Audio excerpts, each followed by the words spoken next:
गुरुर्ब्रह्मा गुरुर्विष्णुः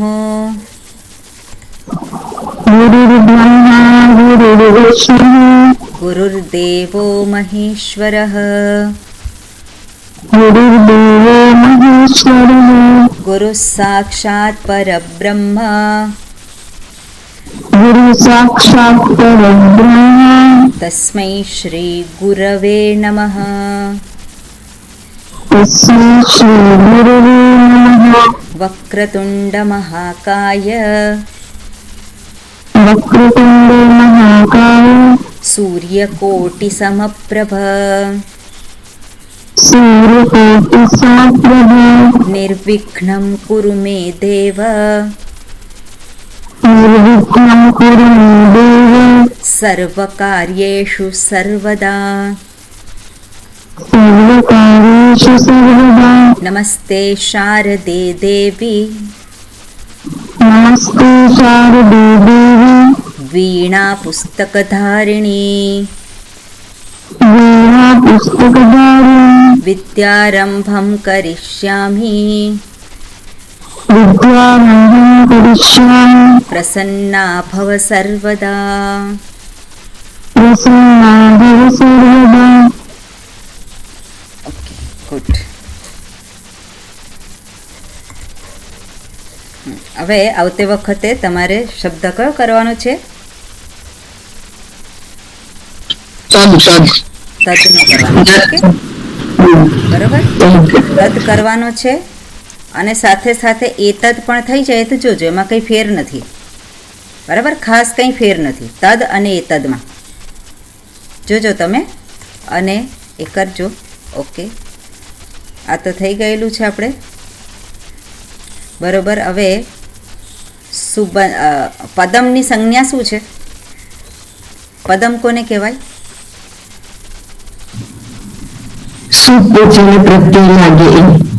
જેને સુપ પ્રત્યય લાગે, તિંગ પ્રત્યય લાગે અને એને પદમ કહેવાય. બરાબર, સુબંત, તિંગંત અને પદમ કહેવાય. સુપ પ્રત્યય શેને લાગે છે? નામ જે હોય પ્રાતિપદિક જેને કહેવાય એને સુપ પ્રત્યય લાગે. અને તિંગ પ્રત્યય કોને લાગે છે? ક્રિયાપદને નહીં. ક્રિયાપદ તો જ્યારે બને છે આખું એને ક્રિયાપદ કહેવાય. ધાતુને લાગે છે. ઓકે, બધાને ક્લિયર? આ તિંગ પ્રત્યય ધાતુને લાગે, સુપ પ્રત્યય નામને લાગે. સુપ પ્રત્યય કેટલા છે?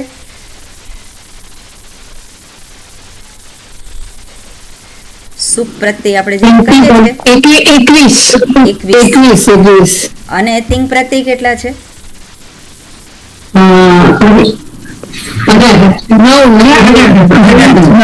એમાં 9 પદના અને 9. બરાબર, બધાને ક્લિયર આ વસ્તુ? કોઈને સમજાયું હોય તો પૂછો મને. બધાને ક્લિયર છે હું માનું છું આ કોન્સેપ્ટ. ઓકે બરોબર. પછી આપણે જોઈએ એટલે તો વિભક્તિ સાથે એવી રીતે. બરાબર છે. ઓકે, હવે કોણ કહેશે કર્તરી કર્મણી પ્રયોગનો શું ભેદ છે? કોણ કહેશે? કર્તરી પ્રયોગ કર્મણી પ્રકૃતિ. ઓકે કિશોરભાઈ, તમે ગયા વખતે બોલ્યા હતા. બીજું કોણ છે? રશ્મિતાબેન બોલો તમે. કર્તરી વાક્ય પ્રયોગમાં કર્તા મુખ્ય હોય, અભિહિત હોય. કર્તાની પ્રથમા વિભક્તિ હોય અને પરસ્મય પદ અને આત્મનેપદ બંનેના વચનો હોઈ શકે. અને કર્મણી વાક્ય પ્રયોગમાં યક પ્રત્યય લાગેલો હોય ક્રિયાપદમાં. એમાં કર્મ મુખ્ય હોય અને કર્તાની તૃતીય વિભક્તિ હોય. અને કર્મણી વાક્યમાં ક્રિયાપદ આત્મનિપદ જ ધાતુ જોઈએ. બરોબર. ઓકે વંદનાબેન બોલો તમે.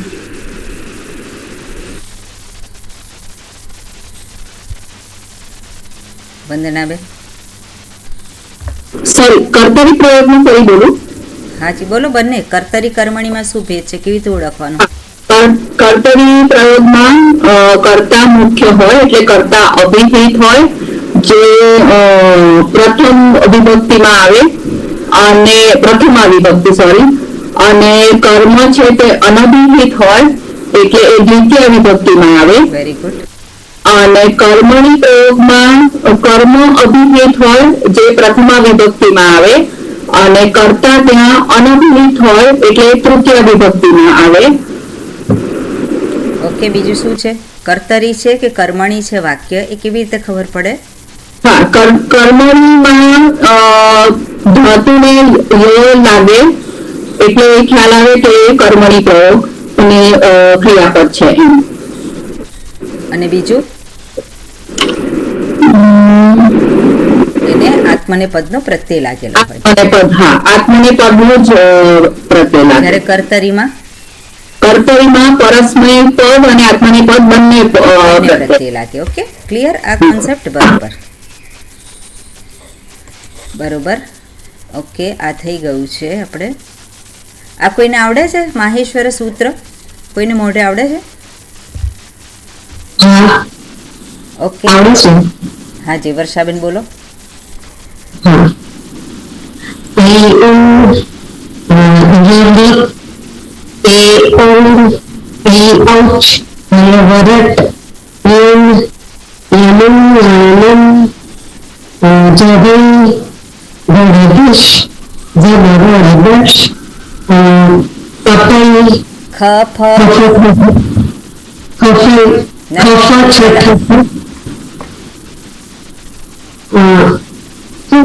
ફરી બોલો. ખ ફ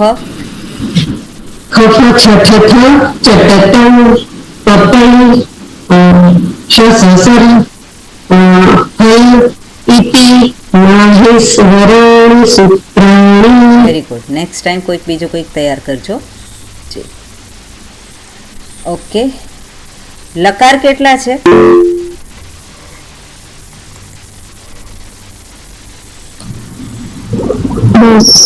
10 લકાર. જે નોટ્સ વાંચતા હશે એ લોકોને ખ્યાલ હશે, નોટ નહીં વાંચતા હોય તેમને ખ્યાલ નહીં. બરોબર. લકાર 10 છે. ગણ કેટલા છે? એ પણ 10 છે. ગણ પણ 10 છે. ઓકે, બરોબર. હવે આપણે આ વસ્તુ થોડીક જોઈએ. આની અંદર આપણે કર્તરી કર્મણી પ્રયોગ લટ લકારમાં કર્યા અને લંગ લકારમાં કર્યા. હવે આજે લોટ લકારમાં જોઈએ. લોટ લકાર પરસ્મય પદના પ્રત્યય કયા છે? રોહિણીબેન, માઇક ચાલુ કરજો.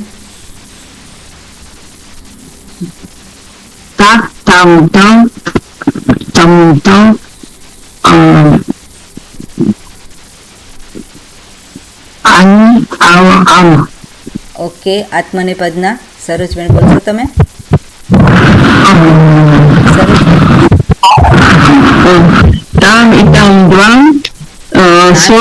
ક્યાં આવી જાય?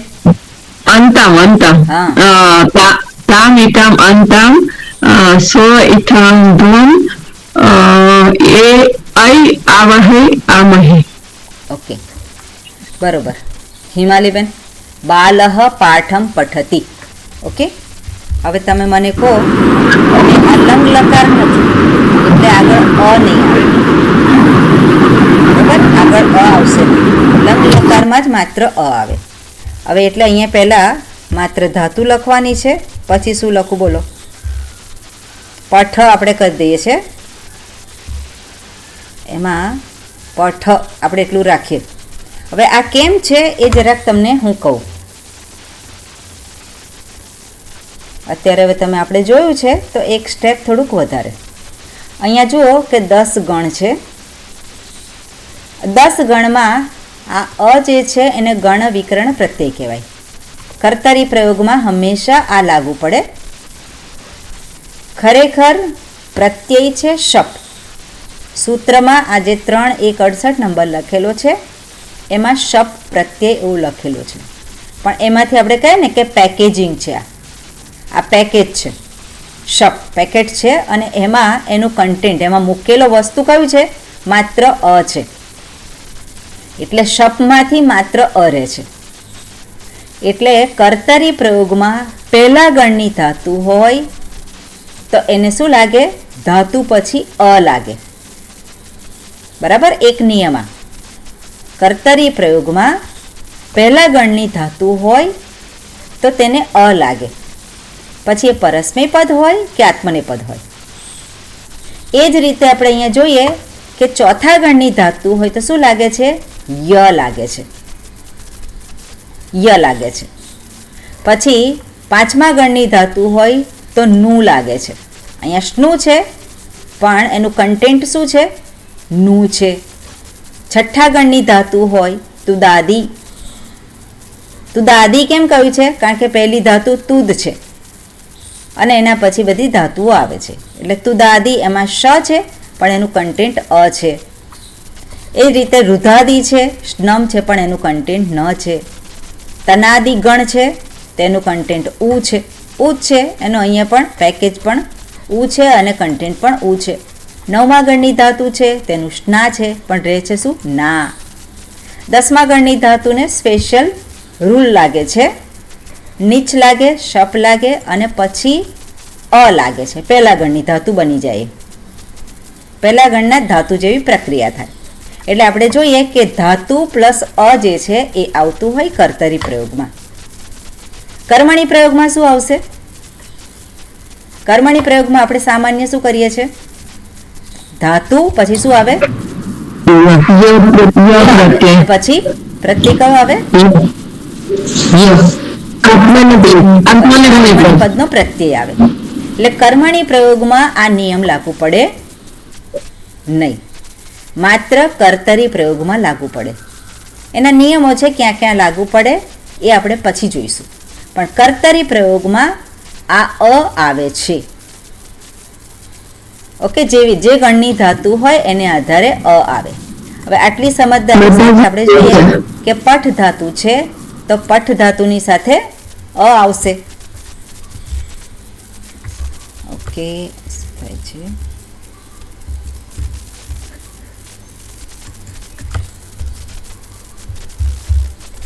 બરોબર. પછી શું આવશે? અ આવશે. પછી શું આવશે?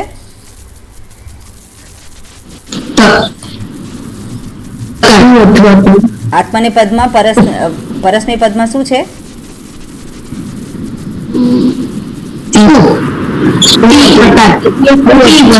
શું છે? અત્યારે તી છે ને. રૂપ લકારમાં શું આવે? બીજા બધા ના બોલો, બીજા બધા બોલવાની ક્યાં જરૂર છે? લોટ લકાર આપણે કરીએ તો શું થાય? પઠતું. ક્લિયર બધાને? ઓકે, બહુવચન હોય તો શું થશે?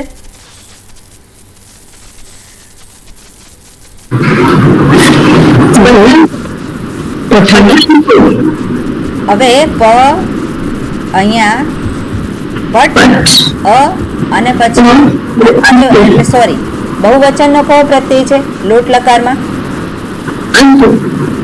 તું તામ અંતુ. એટલે અહીંયા શું થશે? અંતુ આવશે. ફાઇનલ ફોર્મ શું થશે?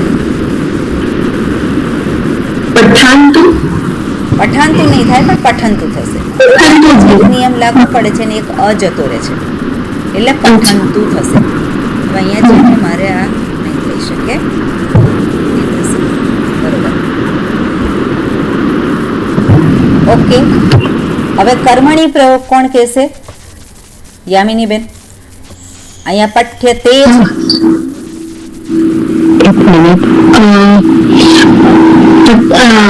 આત્મનિપદમાં ચેન્જ નહીં થયું. આત્મનિપદ નહીં, કર્મણી પ્રયોગમાં. આત્મનિપદ પ્રત્યય લાગે, બરોબર? આત્મનિપદ છે એટલે પઠ્યતામ. પઠ્યતામ, બરોબર. તામ ઇનામ અંતામ એટલે શું થશે? પઠ્યતામ. એટલે પહેલા ધાતુ છે પઠ. ઓકે, આમાં થોડી ગડબડ થશે. પઠ પછી ય આવે અને પછી પ્રત્યય કયો છે? તામ. તામ. અહીંયા ચાલુ છે એટલે થશે શું? પઠ્યતામ. ક્લિયર બધાને? ઓકે. હવે લિખતી છે, લિખતી છે. ઓકે, બીજું કોણ બોલશે? વર્ષાબેન બોલો તમે. લિખતી છે તો શું થશે? અહીંયા કરવા દો. તી એટલે તકાર થશે, તું થશે. લિખ પછી લીખ અ તું. તું. બરાબર. એટલે ફોર્મ શું થશે? લીખતું. લીખતું. ઓકે. હવે કર્મણી પ્રયોગમાં શું થશે? હા, લીખ લીખતામ. લીખતામ. લીખ લીખ પછી ય આવશે. ય આવશે, અને તામ આવશે, અને પછી નામ તામ. આવશે. બહુવચનમાં શું થશે? લીખ એટલે કર્મણીમાં હા, લીખ ય તે કહો છો. હા, લીખ. તામ. લીખ પછી ય પછી અંતામ. લાસ્ટમાં અંતામ આવશે. અંતામ. બરોબર. એટલે ફોર્મ શું થશે? લિખ્યતામ. લિખ્યંતામ. લિખ્યંતામ. અંતામ. ક્લિયર? ઓકે. હવે ખાદતી છે. બરોબર. કિશોરભાઈ બોલશો આપ? ખાદતી શું કરવાનું? એટલે પેલા ખાદ ખાદ ધાતુ છે. ખાદ ધાતુ છે, પછી પછી તાત. પછી શું આવશે? તાત તાત અથવા તું. તું. તાત જે છે એનો બહુ ઓછો ઉપયોગ થાય છે. ઓકે. અચ્છા, તું. એટલે શું ખાદ થશે? તું. ફાઇનલ ફોર્મ ખાદ ખાદતું. હા, બહુવચનમાં શું થશે? ખાદંતુ. ખાદંતુ. ને ખાદંતુ ના થાય. તું શું છે ત્યાં? તું તામ અંતુ. અંતુ એટલે ખાદંતુ. બરોબર. હવે કર્મણી પ્રયોગમાં શું થાય? ખાદ વત્તા ય ખાદ પ્લસ ય પ્લસ તામ. પ્લસ શું છે? તામ. તામ. ખાદ્ય તામ. ખાદ્ય તામ. ઓકે. બહુવચનમાં શું થશે? પ્રત્યય કયો છે? ખાદ વત્તા ય વત્તા અંતામ એટલે ખાદ્યંતામ. ખાદ્યંતામ. ઓકે. દ્વિવચનમાં શું થશે? કેવા? ખાદ ય ય પછી? તામ અંતામ. દ્વિવચન ઈતામ. ઈતામ. હા, ખાદ બરોબર. ખાદ શું થશે? પછી પૂરું, પછી ખાદ્યતામ.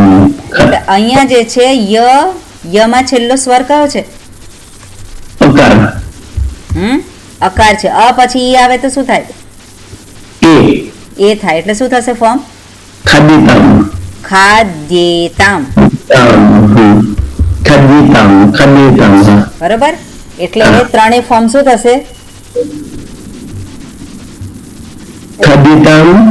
ખાદ્યતામ. ખાદ્યતામ. ખાદ્યતામ. ખાદ્યેતામ. ખાદ્યતામ અને ખાદ્યંતામ. ખાદ્યંતામ. ઓકે. બધાને ખ્યાલ આવ્યો આ કેવી રીતે કરવાનું છે આખી પ્રોસિજર? હવે તમે જાતે કરશો કે પછી હું ફરી પાછું કહું? હજુ પ્રેક્ટિસ કરવી છે કે ખ્યાલ આવી ગયો? ઓકે. તો હવે બાકીના જે વાક્ય જે છે અહીંયા કેટલા બાકી રહ્યા? 1 2 3 4 5. બરાબર. એ 5 વાક્યોનું તમે લખીને મોકલજો. આવડશે ને?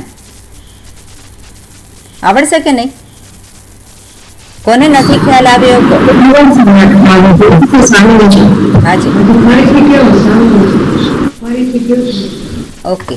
બરોબર. તો આગળ ચાલીએ આપણે. હવે આપણે થોડુંક સંધિનું જોઈએ.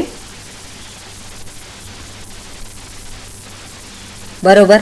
હવે આ તો કાયમનો પ્રશ્ન છે એટલે પ્રશ્ન આપણે હંમેશા એ લેવાનો જ છે. ગુણસ્વર કયા છે? ગુણસ્વર સરોજબેન.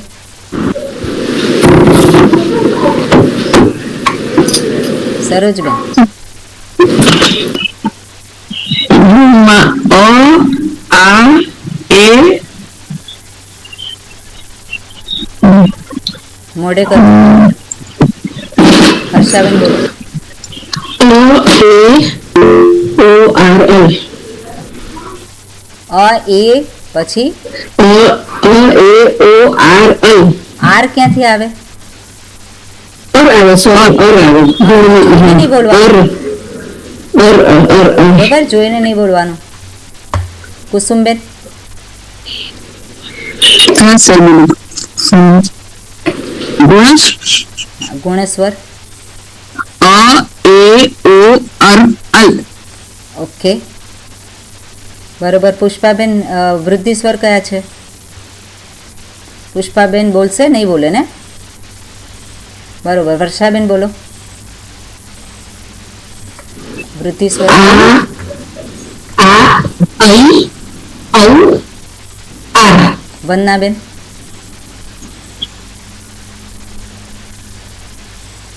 વૃદ્ધિ સ્વર આ ઐ ઔ આર યામિનીબેન.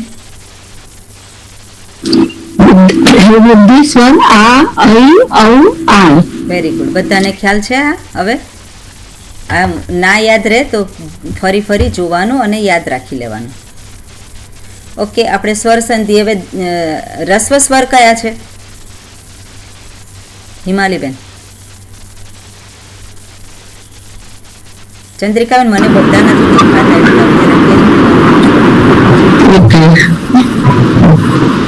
રસ્વ સ્વર છે અ ઈ ઉ ઋ દીર્ઘ સ્વર કયા છે? તમે સમજ્યા કોઈ? કલ્પનાબેન આ ઈ ઉ દીર્ઘ સ્વર આ ઈ પછી શું આવે? બીજો એક રહી ગયો વચ્ચે. ઉ આ ઈ ઉ બરોબર. હા એ બોલ્યા ત્યારે પણ ઉચ્ચાર થોડાક સમજવા સંયુક્ત સ્વર એ આઈ ઔ એક મિનિટ એ હેતલબેન સંયુક્ત સ્વર બોલો. કલ્પનાબેન એક મિનિટ હેતલબેન. ઓકે કુસુમબેન બોલો. એ આઈ ઓ ઔ બરોબર. Okay okay. હવે આ જે સંધિ છે દીર્ઘ સંધિ ક્યારે થાય છે? સમાન સ્વર સવર્ણ હોય ત્યારે સવર્ણ હોય ત્યારે, સમાન સ્વર હોય ત્યારે. ગુણ સંધિ ક્યારે થાય છે?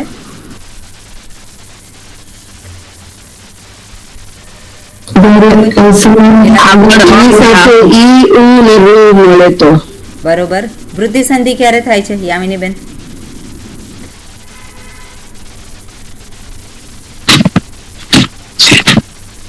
કુસુમબેન આપનું માઇક બંધ કરજો. યામિનીબેન. સોરી હા ઓકે. આ પછી સંયુક્ત સ્વર એ ઐ ઓ ઔ આવે ત્યારે બંનેના સ્થાને વૃદ્ધિ સ્વર થાય. ઓકે. યણ ક્યારે થાય છે? યણ સંધિ ક્યારે થાય? ઓકે ચોલીબેન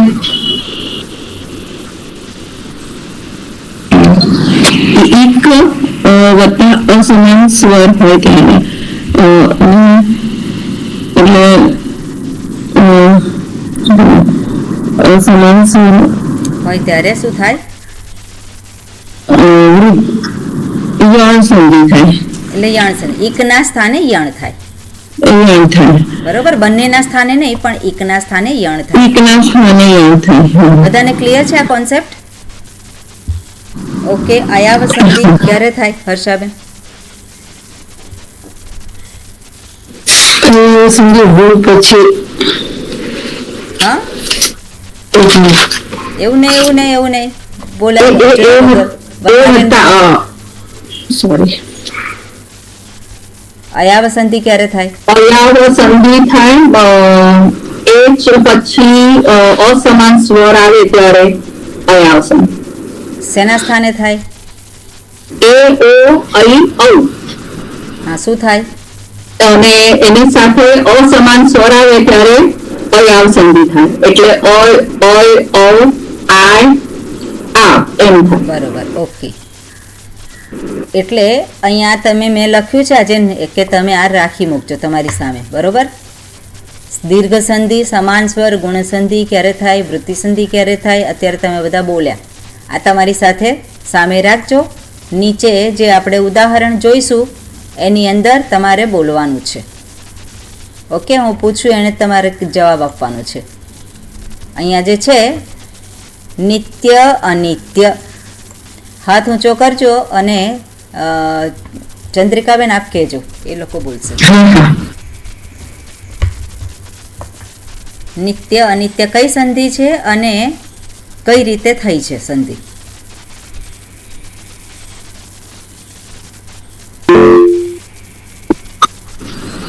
કિશોરભાઈ, કિશોરભાઈ બોલો. માઇક ચાલુ કરો. હા, દીર્ઘ સંધિ છે.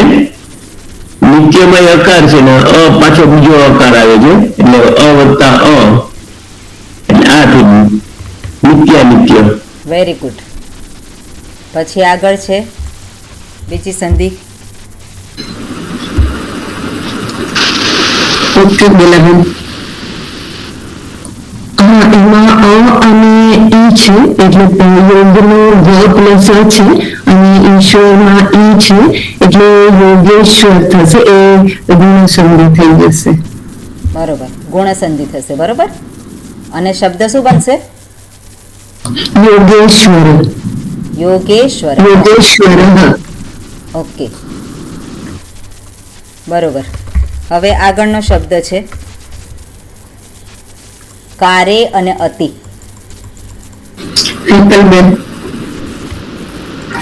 વાઢેર.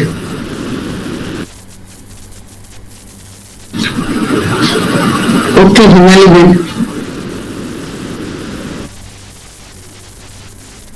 આવે છે મારો અવાજ હિમાલીબેન? હા.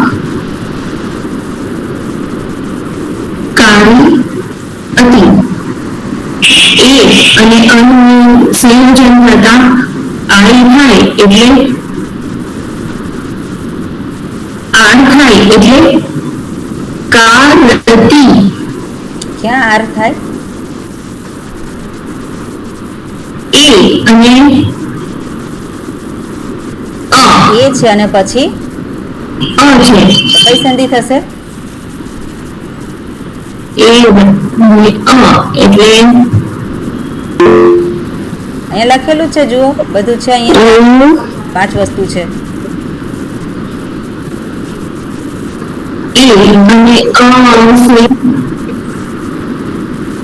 ઓકે, બીજું કોઈ બોલો. બીજા આપણે ચાલુ ના કરો જ્યાં સુધી કહેવાનું ના આવે ત્યાં સુધી.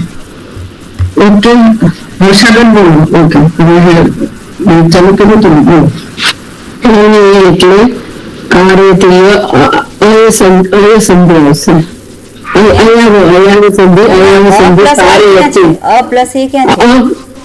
કાર એ એટલે કાર એ આવ્યું અને પેલો છે શબ્દ.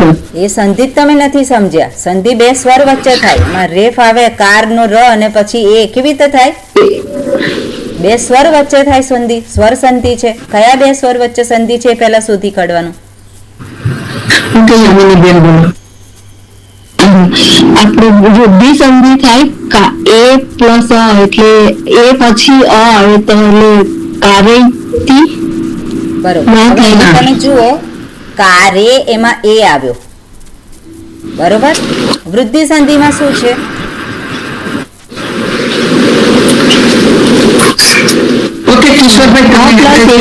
અ પ્લસ એ છે. અહીંયા શું છે?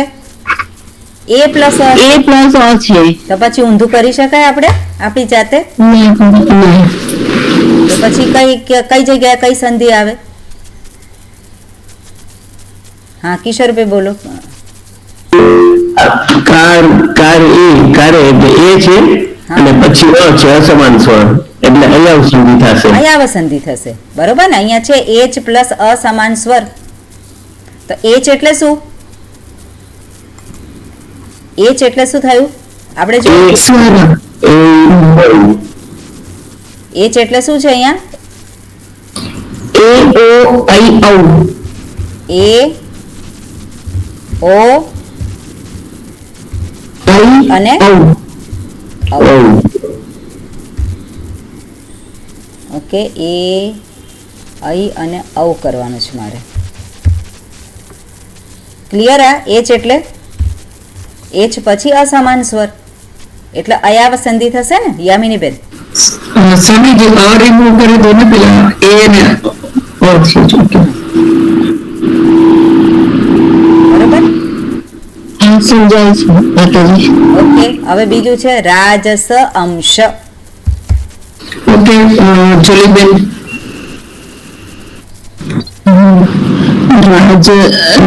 રાજસ અંશ તો અકાર અને અકાર રાજ અંશ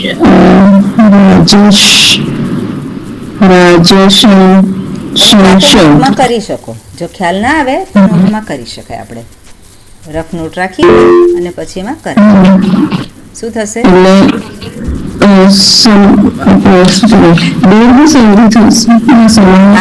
પછી અ અને પછી અ છે અંશ એટલે દીર્ઘ સંધિ થશે અને શું થશે અને રાજેશ અંશ પછી આ આવશે દીર્ઘ સંધિ રાજ અંશ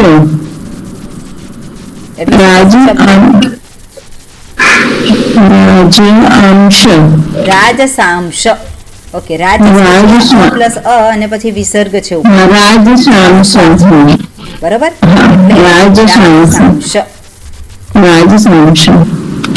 ઓકે હવે એના પછી આગળ છે વસ્તુ ઇદમ કોણ કહેશે કલ્પનાબેન વસ્તુ ઇદમ વસ્તુ એટલે ઉ આવ્યો અને ઇદમ નો ઈ એટલે બે અસમાન થયો એટલે યા સંધિ થશે ઓકે તમારે એક પછી એક આ એક વર્ણ ઉ થયો ને વસ્તુ એટલે વસ્તુ અને પછી અસમાન ઈ છે હા એટલે વસ્તુ લખ્યું પછી હું શું લખું ઉ પછી ઈ છે હવે શું લખું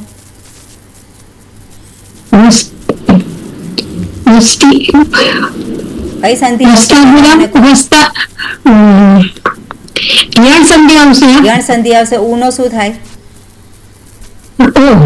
ઉ નો ઓ થાય શું થશે ખબર ના પડી વસ્તુ જુઓ અહીંયા પૂછે નહીં ત્યાં સુધી બીજા ના બોલો આમાં શું થાય છે જુઓ થઈ જાય શું થાય ઉનો વકાર થઈ ગયો એ છે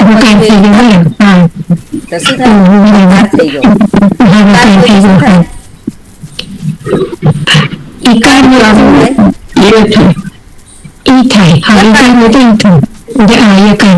ઈકાર નો યકાર થાય ઉકાર નો વકાર થાય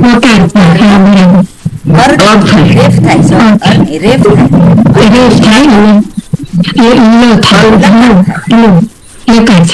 બરાબર એ જ રીતે અહીંયા શું થશે બીજાના બોલો વચ્ચે સ્વામીજી જેને પૂછે છે ને એને જ આન્સર આપવા દો એટલે અહીંયા ઉકાર છે તો એનું વ થશે એટલે અહીંયા વસ્ત પછી ઉકાર નો શું લખવાનો વકાર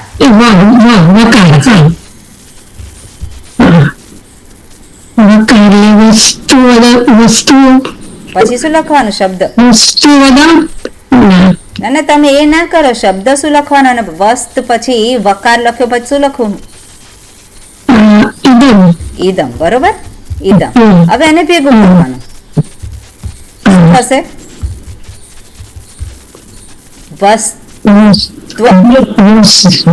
અને પછી ઈદમ છે બરોબર એટલે ઈકાર અને પછી વસ્ત્વિદમ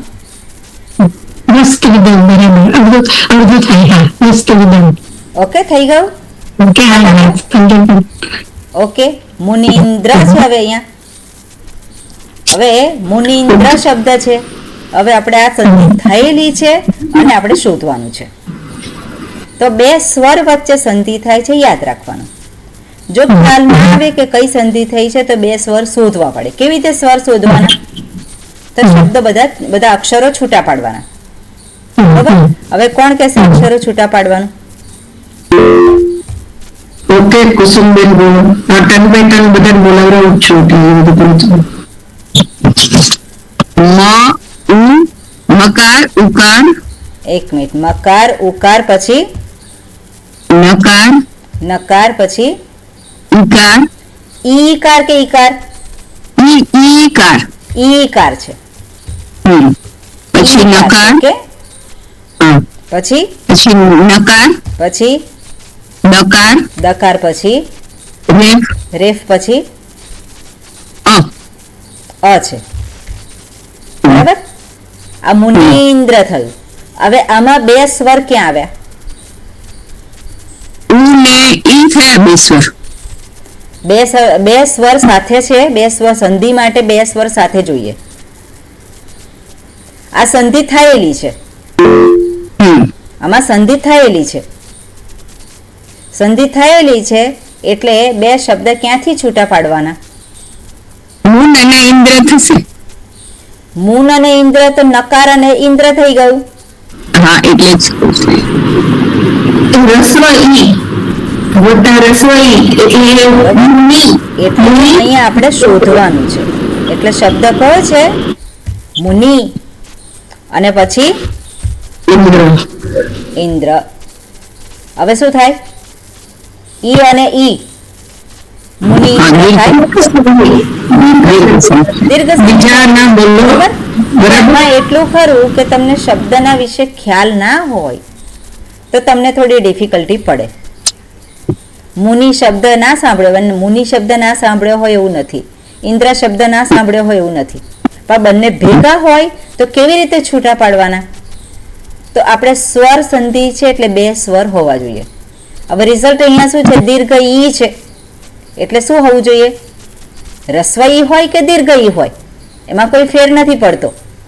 મુનિ હોય અને ઇન્દ્ર હોય તો પણ મુનિન્દ્ર જ થાય. દીર્ઘ સંધિમાં શું છે? રિઝલ્ટ શું આવે? દીર્ઘ આવે. પછી રસ્વ ઈ હોય કે પછી દીર્ઘ ઈ હોય, પણ આ બે બંને કેવા છે? મુનિ અને ઇન્દ્ર બંને રસ્વ છે. રસ્વ છે પણ છતાં પણ દીર્ઘ પછી થઈ જશે.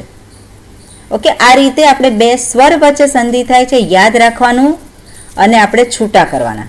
તો તમને ખ્યાલ આવશે કે શેની વચ્ચે સંધિ થઈ શકે એવી છે. ઓકે, આગળ છે ગણ ઈશઃ. રશ્મિતાબેન શું છે? રશ્મિતાબેન રશ્મિતાબેન એક મિનિટ.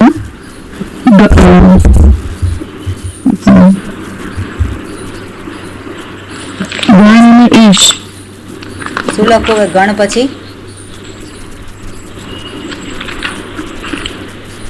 એક મિનિટ દેખાતું નથી. આ છે. ગણ ઈશ છે ને? હા, આ જગ્યાએ છે. હા દેખાય દેખાય.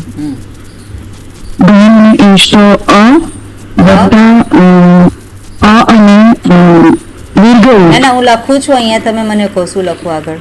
ગણ લખ્યું પછી અ લખ્યો પછી પછી દીર્ઘ દીર્ઘ ઈ પછી શ ઈશઃ. ઓકે, હા. હવે સંધિ હવે શું થશે આગળ? અ પછી અસમાન સ્વર છે અ પછી અસમાન સ્વર છે એટલે ગુણ સંધિ થશે. ગુણ સંધિ થશે. સરસ. એટલે શું થશે? એટલે અ પ્લસ દીર્ઘ ઈ એટલે એ થઈ જશે ગણેશ. એટલે થશે એ. બંનેના સ્થાને શું આદેશ થાય છે? એ. એ અ અને ઈ બંનેના સ્થાને એ આદેશ થાય છે અને પછી શું છે? શહ. ગણેશ ગણેશ એટલે ગણેશ. ક્લિયર બધાને? એટલે ગુણ સંધિ થઈ. પછી ધ્યેય અતિ. કોણ કહેશે? રસીલાબેન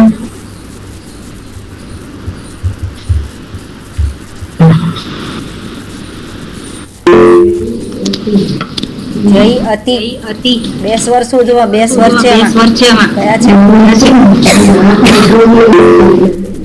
અવાજ નથી આપનો આવતો બરોબર. વાંધો નહીં રોહિણીબેન. ઓકે માઇક બંધ કરી દો. ઓકે રોહિણીબેન. અચ્છા સરસબેન. અવાજ સંધિ થશે અને આવ થશે આવ. પણ હું અહીંયા લખ્યું છે એ કેવી રીતે થશે મને કહો. અને પછી કયું શું લખવાનું? ધ્ય લખ્યો પછી શું લખવાનું? અઈ લખવાનું પછી પછી અઈ પછી અતિ. બરાબર? અઈ અને અતિ. તો અઈ અને શું થશે? આય થશે. એટલે અહીંયા અને પછી શું થશે? અઈ નો આય થશે. અને પછી અતિ છે. આયા સંધિમાં તો બે ના સ્થાને નથી, એકના સ્થાને જ છે. હવે ફાઇનલ શું થશે? હા ધ્યાયતિ. ક્લિયર બધાને? ઓકે આગળની છે ઇતિ ઉક્ત્વા. અંજલિબેન ખાન. અંજલિબેન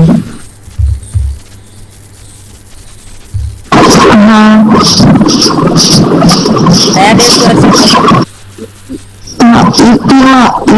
ઈ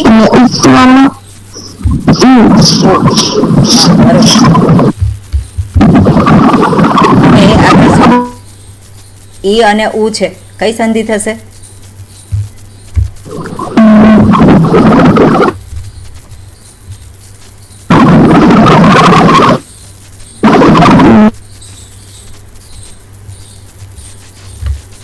ઈ પછી ઉ છે તો કઈ સંધિ થાય? તમે વાંચ્યું નથી?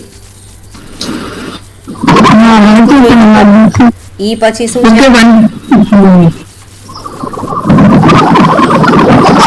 બીજા કોઈ બોલો. વંદનાબેન. હા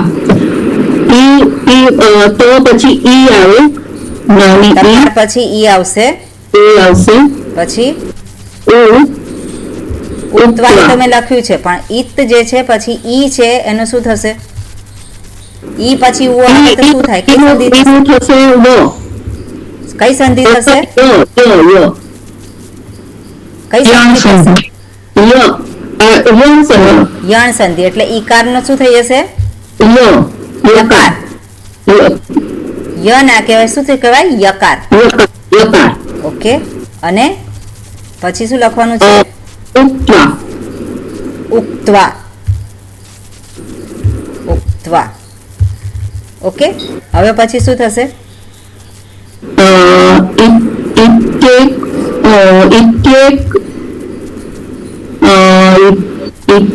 લખો અહીંયા.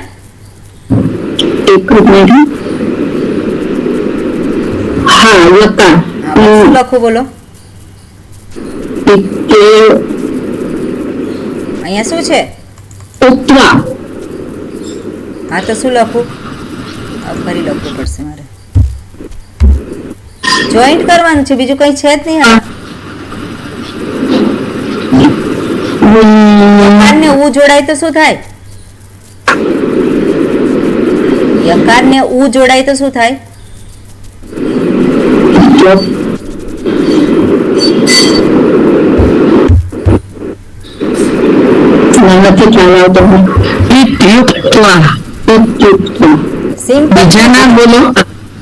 સિમ્પલ વસ્તુ છે. ઈત અને ય પ્લસ ઉ શું થાય? યુ થાય કે? એટલે શબ્દ થશે ઇત્યુક્ત્વા.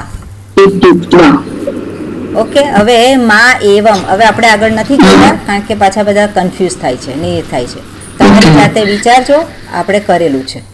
હું તમને આવું ને આવું અહીંયા મોકલીશ, બરોબર? આ ડોક્યુમેન્ટમાં. એટલે તમે આમાં જોઈ અને પછી કરજો. ઓકે. બાકીના જે છે માં એવમ અને દ્વાવિમૌ. ઓકે. હવે અહીંયા જીવાત્મા છે તો તમને ખ્યાલ આવશે. ના ખ્યાલ આવે તો પછી મને કહેજો. ઓકે. બે બાકી સ્વામીજી 2 જણ ટર્ન લઈ લેવો છે. બાકી હતા. હાજી ખાલી 2 જણ બાકી રહેવું છે.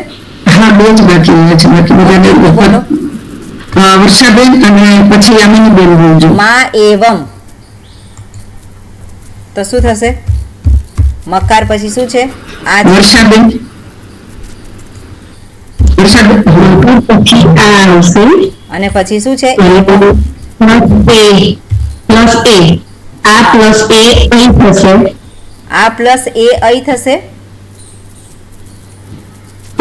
થશે વૃદ્ધિ સંધિ. વૃદ્ધિ સંધિ. ઓકે, એટલે શું થશે? મકાર પછી બંનેના સ્થાને અહીં આવશે. અહીં આવશે. અને પછી અહીં એવું છે ને હા, એ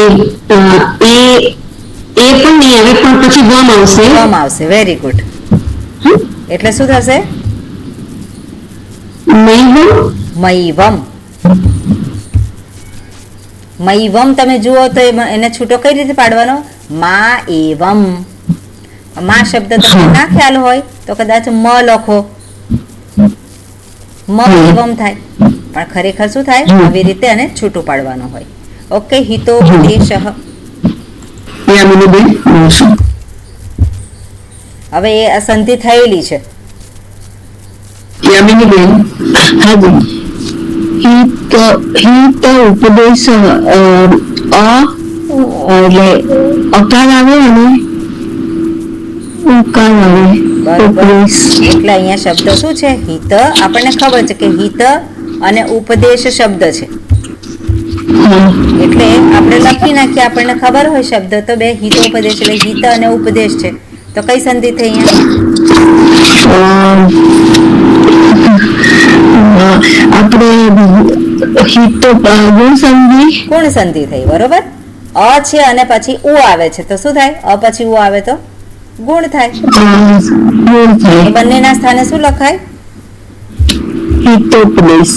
એટલે હિત અને અ અને ઉના સ્થાને લખાશે ઓ, અને પછી ઉપદેશ. એટલે શું થાય? હિતોપદેશ. હિતોપદેશ. એટલે આ રીતે આ બધું કરવાનું હોય. થોડીક વાર લાગશે, મને લાગે છે કરવું પડશે. તમારે પ્રેક્ટિસ કરવી પડશે. બરાબર, આમાં પ્રેક્ટિસ કરવી પડશે અને થોડો વખત કરશો એટલે થઈ જશે. ઓકે, ઘણા બધા શબ્દો છે જ અહીંયા જુઓ, એ બધાની પ્રેક્ટિસ કરીશું ત્યાં સુધીમાં તમે પંડિત થઈ જશો. ઓકે, હવે ખાસ કરીને અયાવ સંધિ છે. એમાં શું છે? એચ પછી એ ઓ આઈ ઔ આવે. એચ એટલે શું છે? સોરી, એચ એટલે શું છે? એ ઓ આઈ ઔ પછી અસમાન સ્વર આવે તો એનું રિઝલ્ટ શું આવે છે? આઈ ઔ આઈ આવ. ક્લિયર છે ને આ વસ્તુ? કોન્સેપ્ચ્યુઅલી તમને ક્લિયર છે આ વસ્તુ? ઓકે, હવે અહીંયાનો અપવાદ આપ્યો છે. એનો અપવાદ છે કે અયાવ સંધિ આ સંજોગોમાં થઈ શકે નહીં. અયાવ સંધિની શક્યતા છે છતાં પણ આ જગ્યાએ અયાવ સંધિ નહીં થાય. બરોબર, તો એ ક્યાં છે? એને કહેવામાં આવે છે પૂર્વરૂપ સંધિ. અને તમે આ જોયેલું છે. આ વસ્તુ તમે પહેલાં પણ જાણેલી છે, પહેલાં જ ક્લાસમાં મેં દર્શાવેલી હતી. એમાં શું હતું? એ કે ઓ પછી અ આવે. એ કે ઓ પછી અ આવે. સ્પેશિયલી અસમાન સ્વરમાં અ હોય કે નહીં? અસમાન સ્વરમાં અ આવી જાય ને, તો અહીંયા એનો અપવાદ કર્યો છે. અસમાન સ્વર અંતર્ગત જો અ હોય તો તમારે શું કરવાનું? અવગ્રહ મૂકવાનું. અના સ્થાને શું મૂકવાનું? અવગ્રહ મૂકવાનું. એટલે એ કે ઓ પછી અ આવે તો અના સ્થાને અવગ્રહ. અને એ સૂત્ર છે ઇંગ પદાંતાત અતિ, એને આપણે જોઈશું પછી. પણ શિવો અને અહમ, તો શિવો તો એવું ને એવું જ રહ્યું, અને અની જગ્યાએ શું થયો? અવગ્રહ થયો. હવે અવગ્રહ મૂકવો હોય તો મૂકવાનો, ના મૂકવો હોય તો નહીં મૂકવાનો. ત્યાં ઓપ્શન છે, ત્યાં વિકલ્પ છે. એટલે તમે બંને રીતે લખી શકો, શિવોહમ અથવા તો શિવોહમ. બંને બોલાય એક જ. આ જે છે અવગ્રહ છે એનું કોઈ ઉચ્ચારણ થતું નથી, એટલે શિવોડહમ એવું ના બોલાય. અવગ્રહનું જ્યાં જ્યાં પણ હોય એનું ઉચ્ચારણ થાય નહીં, એટલે શિવોહમ એવું જ બોલાય. અને આ રીતે લખ્યું હોય તો આ પણ બરોબર જ છે. એ જ રીતે તમે જોયું હોય સો અહમ, તો શું થાય અહીંયા? કેવી રીતે બોલાય એને? કોણ બોલશે? સો અહમ.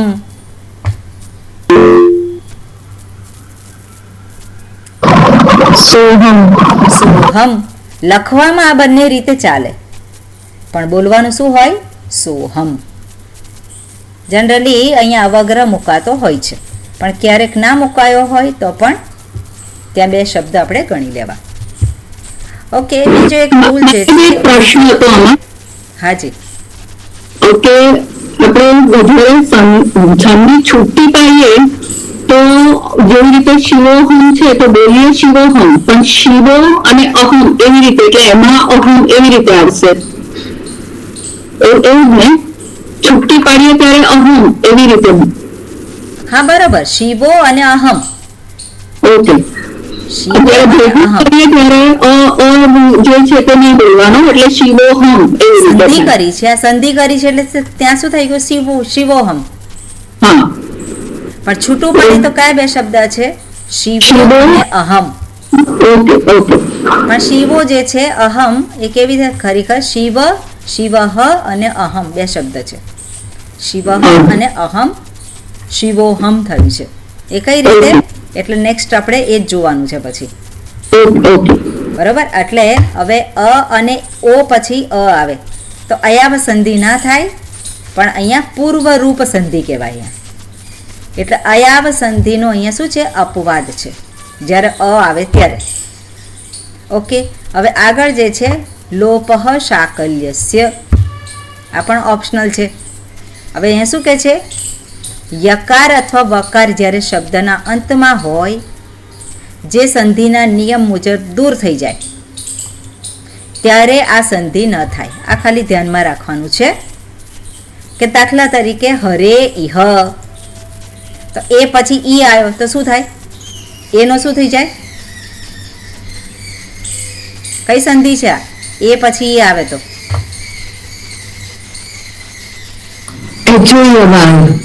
અયાવ સંધિ છે. અયાવ સંધિ છે તો એનો શું થાય?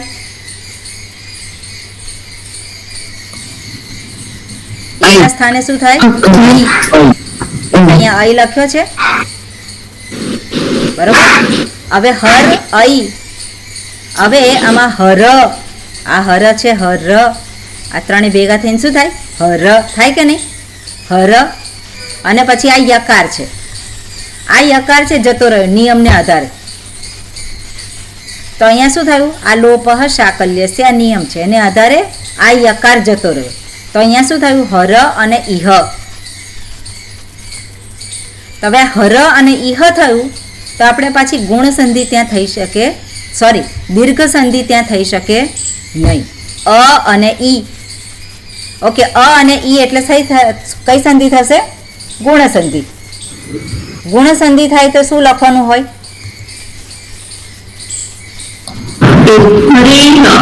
હરેહ.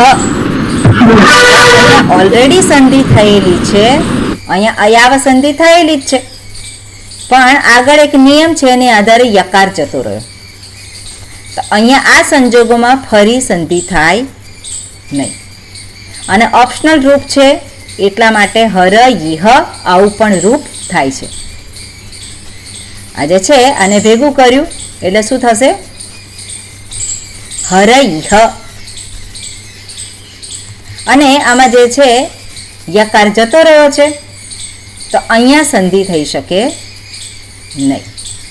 એક વખત સંધિ થયેલી છે, એ તમે આગળ જશો એટલે ખ્યાલ આવશે. ઓકે,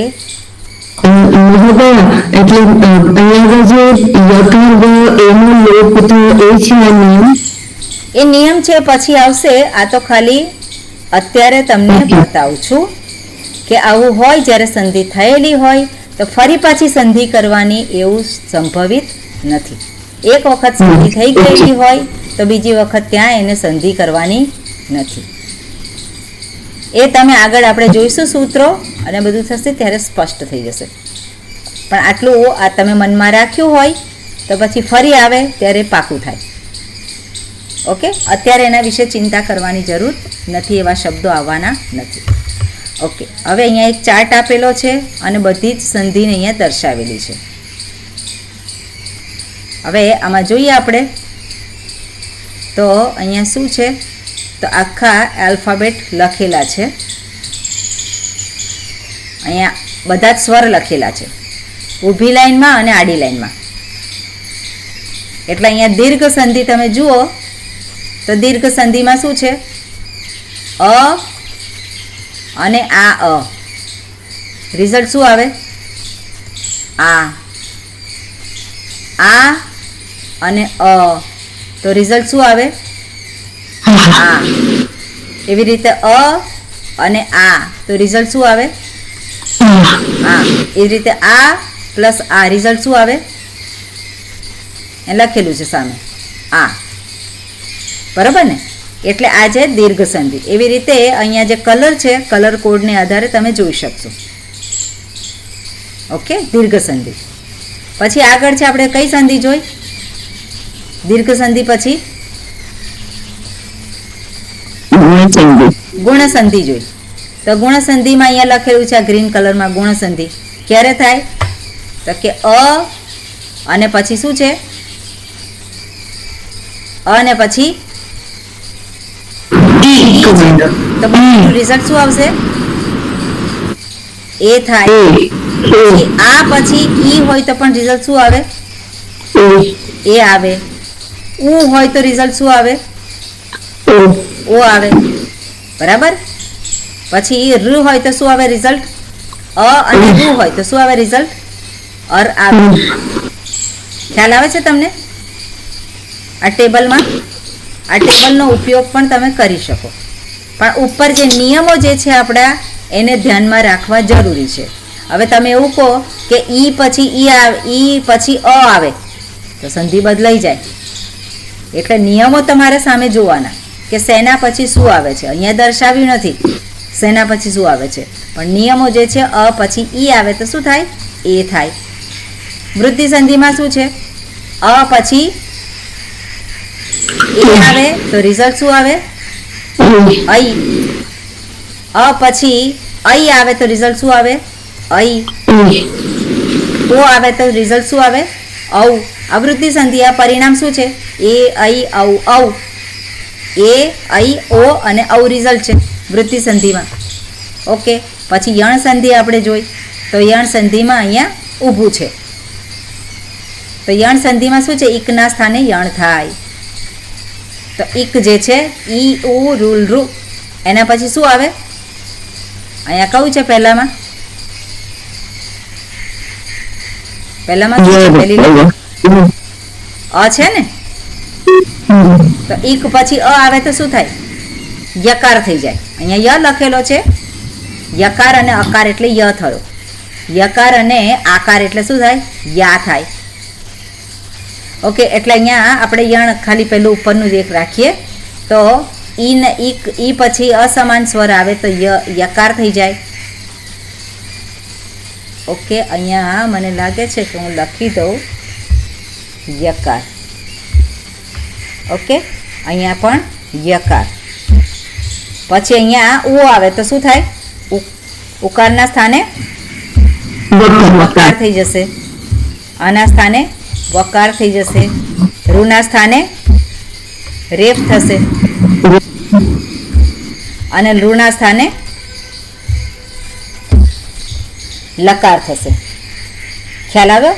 એ જ રીતે અયાવ સંધિ છે એમાં પણ એ પછી કોઈ પણ આવે સ્વર તો શું થાય, એના સ્થાને શું થઈ જાય છે, અઈ થાય. બરાબર? પછી અહીંયા શું છે, અઈના સ્થાને શું થાય, અઈના સ્થાને શું થાય, ઓના સ્થાને શું થશે, અરે ઓના સ્થાને શું થશે, અવ. અને અવના સ્થાને શું થશે, આવ. ક્લિયર? એટલે આ ટેબલના આધારે તમારે જોવું હોય તો આ ટેબલ પણ તમે જોઈ શકો છો. બરાબર? એ આપેલું છે. ઓકે, કેટલા વાગ્યા, 7:30 થયા. હજુ 5 મિનિટ લેવાય. ઓકે, બરાબર.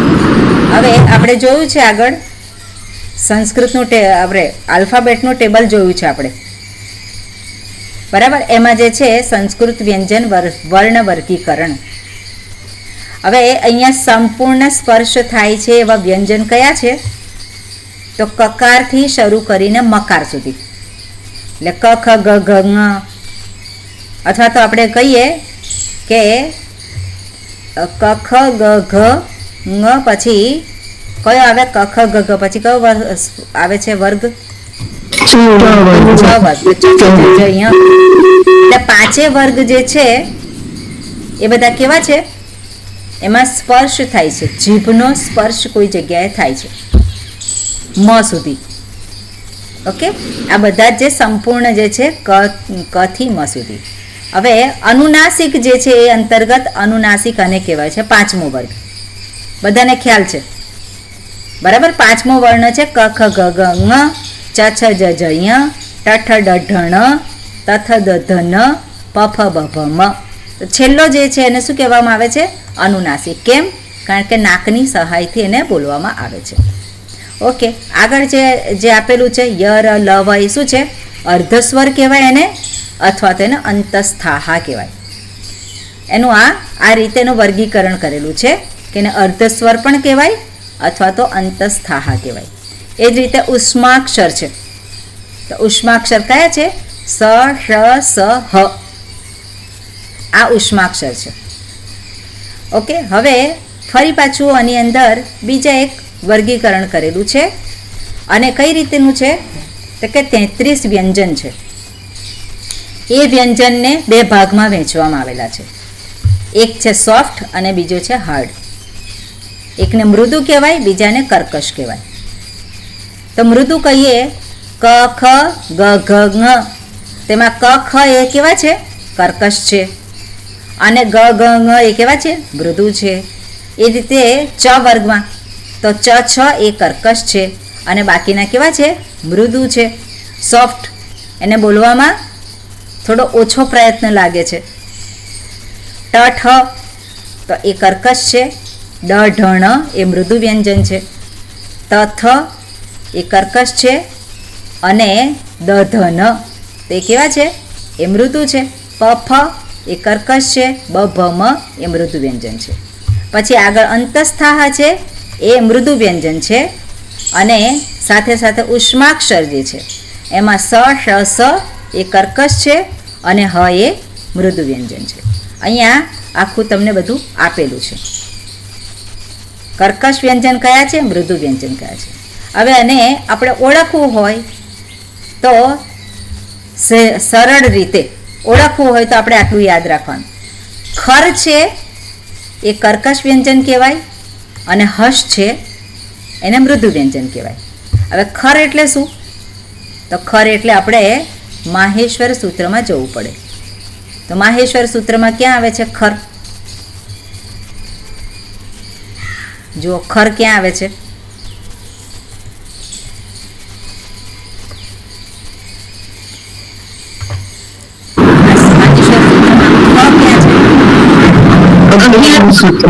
અગિયારમાં સૂત્રમાં છે. અને ક્યાં સુધી જશે ખર? 13મા સૂત્ર સુધી. એટલે 11 થી 13મા સૂત્ર સુધી આ બધા જ કેવા છે? કર્કશ વ્યંજન છે. એટલે હાર્ડ છે કે સોફ્ટ છે? કર્કશ છે એટલે હાર્ડ વ્યંજન છે.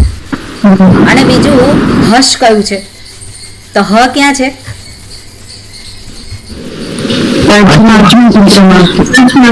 સૂત્રમાં છે હ. એટલે હ થી શરૂ કરીને હશ. કયો શકાર છે? આ શકાર છે કે આ શકાર છે? 10 નંબર બરોબર. એટલે એ શકાર પણ આપણે જોવા.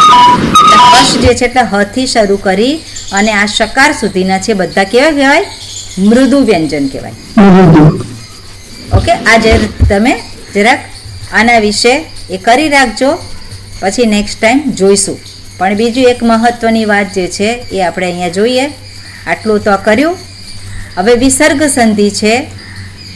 એ વિસર્ગ સંધિમાં શું થાય છે? પદાંત સંધિ કહેવાય. પદાંત એટલે શું? પદનો અંત. પદનો અંત. પદ કોને કહેવાય? સુપ્તિંગંતમ. સુપ્તિંગંતમ પદ. ક્લિયર થયું? આ વસ્તુ ક્લિયર છે? જેને સુપ પ્રત્યય લાગેલા હોય એને પદ કહેવાય, જેને તિંગ પ્રત્યય લાગેલો હોય એને પદ કહેવાય. એટલે પદાંત એટલે શું? કે પદના અંતે જે હોય એ, જે વર્ણ હોય, એટલે પદનો અંત અથવા અંતિમ અક્ષર. હવે વિસર્ગ સંધિ છે એના સંદર્ભમાં થોડુંક આ જાણવા જેવું છે. શું કહે છે? વિસર્ગ એ પદાંત રેફ. પદાંત રેફ એટલે શું? પદના અંતે રેફ આવતો હોય. રેફ એટલે શું? રકાર આપણે કહીએ છીએ. પદના અંતે રેફ આવતો હોય એમાંથી ઉત્પન્ન થાય છે. પદના અંતમાં રેફ આવે એનાથી ઉત્પન્ન થાય છે. હવે પદનો રેફ જે છે, રેફ ક્યારે આવે? તો શું કહે છે? બીજો નિયમ, પદાંત રેફ સામાન્ય રીતે પદાંત સકારમાંથી ઉત્પન્ન થાય છે. પદાંત રેફ ક્યાંથી આવે છે? સામાન્ય રીતે સકારનો રેફ થઈ જાય છે. ઉદાહરણ રૂપે અહીંયા આપેલું છે કે રામ પ્લસ શું જે છે, તો શું એ વિભક્તિ પ્રત્યય છે, બરાબર? શું એમાંથી માત્ર સકાર રહે છે. શું જે છે એમાંથી કવરિંગ પેકેજિંગ લેટર કાઢી નાખીએ એટલે માત્ર સકાર રહે. એટલે રામસ, રામ પ્રાતિપદિક મૂળ નામ, અને પછી એને વિભક્તિ પ્રત્યય લગાવ્યો શું, એટલે સકાર થયો. તો સકારનો પહેલાં શું થાય છે? રૂ થઈ ગયો, અને રૂમાં માત્ર રેફ રહે. ફરી પાછું અહીંયા પેકેજ જ છે બધા, એટલે પેકેટમાંથી આપણે કાઢવું પડે એનું કન્ટેન્ટ શું છે. એટલે શું થાય? રામર. એટલે અહીંયા શું થાય? રેફ થયો. હવે આ રેફ થયો અને પછી રેફનું શું થાય? વિસર્ગ થાય. પણ દરેક વખતે રેફનો વિસર્ગ જ થઈ જાય એવું જરૂરી નથી. હવે અહીંયા બીજું કહ્યું છે કે રેફ માત્ર આવી રીતે જ આવે એવું જરૂરી નથી, પણ અવ્યય હોય તો અવ્યય પણ કહો છે. અહીંયા પ્રાતર, પુનર, તો ત્યાં છે કે નહીં રેફ? ત્યાં પણ રેફ છે. તો એ રેફનો પછી સકાર થાય, સકારનો વિસર્ગ થતો. એટલે પ્રાતઃ શબ્દ આપણે સાંભળ્યો છે, પુનઃ એવો શબ્દ સાંભળ્યો છે, પુનઃ પુનઃ પ્રાતઃ. તો એ વિસર્ગ છે એ ક્યાંથી આવ્યો? તો વિસર્ગ આવ્યો છે રેફમાંથી. રેફ ક્યાંથી આવ્યો? તો સકારમાંથી. પણ અહીંયા અવ્યય છે, એ અવ્યયમાં આ સકારમાંથી રેફ નથી આવ્યો. અવ્યયમાં આ રેફ છે જ પહેલેથી. ઓકે. પછી આગળ છે નકાર હોય તો નકારનો પણ રેફ થઈ શકે, આટલું છે. હવે તમારે જે યાદ રાખવાનું છે એ આટલી વસ્તુ યાદ રાખવાની છે, બરોબર? સકારનો રેફ થાય, રેફનો વિસર્ગ થાય. ક્યારે વિસર્ગ થાય? ખર હોય તો. ખર એટલે શું? જે આપણે આગળ જોયા, કર્કશ વ્યંજન હોય તો આ રેફના સ્થાને વિસર્ગ આવી જાય, અથવા તો બીજો કોઈ શબ્દ ના હોય. અવસાન એટલે શું છે? કોઈ બીજો શબ્દ આગળ આવે નહીં. પદાંત હોય એને અવસાન કહેવાય. તો એનું શું થાય? પદાંત રેફ હોય એના પછી ખર આવે તો રેફનો વિસર્ગ થઈ જાય. પદાંત રેફ માત્ર હોય તો એ રેફનો વિસર્ગ થઈ જાય, બીજો કોઈ આગળ શબ્દ ન હોય. ઓકે. પછી આ જે છે પદાંત રેફ જે છે એના પછી મૃદુ વ્યંજન આવે અથવા તો અ આવે, તો એનો ઉ થઈ જાય, રેફનો ઉ થઈ જાય, અને પછી ઓ થઈ જાય. ઓકે. પછી રેફ જે છે રેફનો યકાર થઈ જાય છે, અને યકાર પછી જતો રહે છે, બરાબર? ઓકે. આ વસ્તુ જે છે એને પછી આપણે વિશેષ સમજીશું. પણ આવું કંઈક પ્રક્રિયા થાય છે વિસર્ગ સંધિમાં, અને આ પ્રક્રિયાથી તમે જોશો તો તમારે માટે બહુ સરળ રહેશે. નહીં તો તમારે આટલું આ ટેબલ છે એને યાદ રાખવું પડશે. જો તમે પેલી પ્રક્રિયા તમને જો ના ફાવે તો અહીંયા ટેબલ આપ્યું છે એનાથી આપણે સમજીશું. ઓકે. એટલે આવતી વખતે એ વસ્તુ રાખીશું. હવે આના સંદર્ભમાં વિસર્ગ સંધિના સંદર્ભમાં અત્યારે તમને સંશય હોઈ શકે, પણ એનું આપણે અત્યારે જોતા નથી. આટલું ખાલી તમારા કાનમાં ગયું, તમને સંસ્કાર પડ્યા હોય એટલા માટે છે. હું તમને આપીશ ખરી, પણ તમારે માત્ર વાંચવાનું છે, ઓકે, સમજવાનું નથી. અચ્છા, એટલે અહીંયા સુધી જ હું આપીશ. આજે છે કર્કશ વ્યંજન છે ત્યાં સુધી હું આપીશ. આગળનું છે આપણે સમજીશું નેક્સ્ટ ટાઈમ ફરી વખત. ઓકે, કંઈ પ્રશ્ન હોય તો પૂછો.